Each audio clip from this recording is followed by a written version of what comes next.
time goes on, it becomes apparent that the problems associated with the protocol are more to do with politics than they are to do with policy. And when we're looking at the politics, I'm talking about the politics internally between the United Kingdom and the European Union on one hand, and then separately there's the politics within Northern Ireland. Hopefully it may be the case that Brexit as a political issue in the United Kingdom is lessening, particularly in Great Britain. And if that is so, I think a lot of the tension will go out of the talks about the protocol. But in respect of Northern Ireland, obviously it does remain a very strong political issue represented by different views on different polarised sides of that society. But could I ask you, Minister, I think it would be beneficial, and could you consider trying to reach out to the business community in Northern Ireland? Because just on an objective and practical basis, when you look at what the protocol is doing for Northern Ireland, it is improving its business capacity. It gives it great opportunity to access the European Union market and the UK market. So could you speak to business people there, please, Minister? Minister to respond. Well, first of all, Deputy, I am speaking to businesses in Northern Ireland.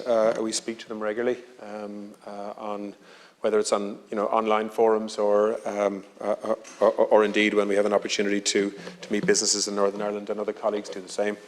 In relation to my meetings with Foreign Secretary Liz Truss, I know Liz Truss reasonably well from previous portfolios that we would have been working on together when I was Minister for Agriculture, and she was my counterpart in the UK. She's a very able minister. She's had many portfolios. She's someone who has a reputation for being a deal maker and a can-do minister. And I think she's bringing that energy now to this portfolio. We met in early January and spoke at length about the need for an agreement. I think she wants to find an agreement.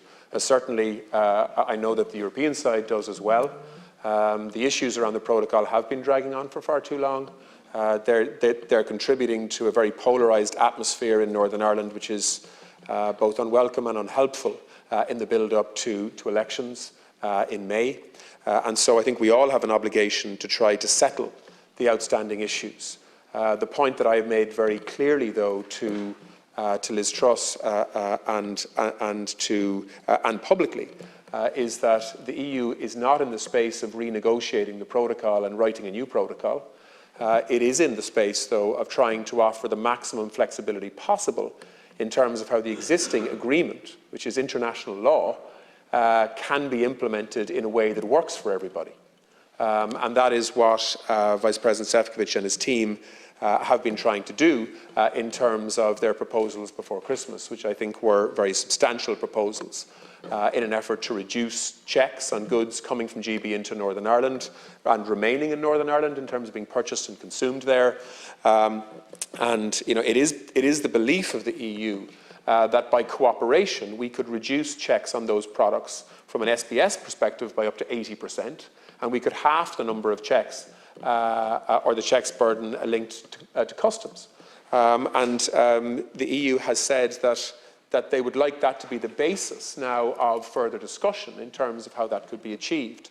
I mean, I don't want to give an indication to this House that these issues will be easily resolved. I think there is still a big gap between both sides.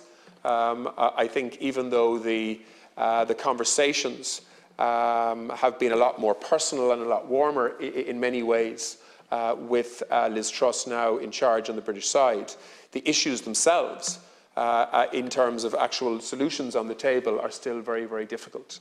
And she certainly hasn't softened the UK government's position on the key issues, even though there is much more personal engagement now in an effort to try to find a way forward.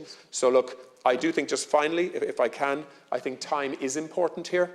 And I think we should be slow to be setting, cliff edge timelines and so on, but elections are on the way, and I think between now and the end of February there is a key window to try to find accommodation and agreement that all sides could accept. Time is very important.